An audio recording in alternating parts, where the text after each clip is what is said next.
তখন আমার আল্লাহ বলে মুসা রে তোমরা কি জানো না আমি আল্লাহর একটা নাম আছে গফফার। ও মুসা তোমরা কি জানো না আমি আল্লাহর একটা নাম আছে রহমান।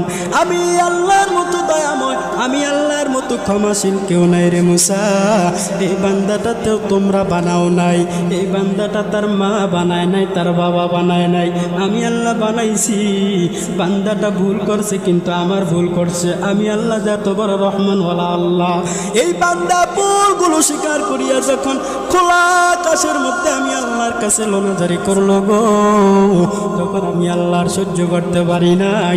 আমি আল্লাহ তাআলা তারাই তওবা করার কারণে আমি আল্লাহ তার জিন্দেগির সব গুনাহগুলি মাফ করিয়া শুধু তোমাদেরকে দিয়ে আমি আল্লাহ তার জানাজা পড়া শেষ করব। বিষয়টা এমন না, আমি আল্লাহ তাআলা তার নামটাও জান্নাতের মধ্যে লেখা দিলাম।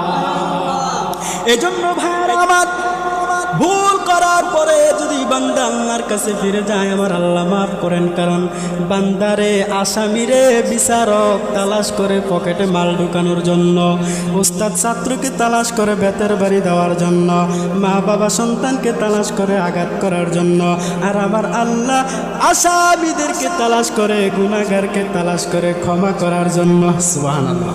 আল্লাহ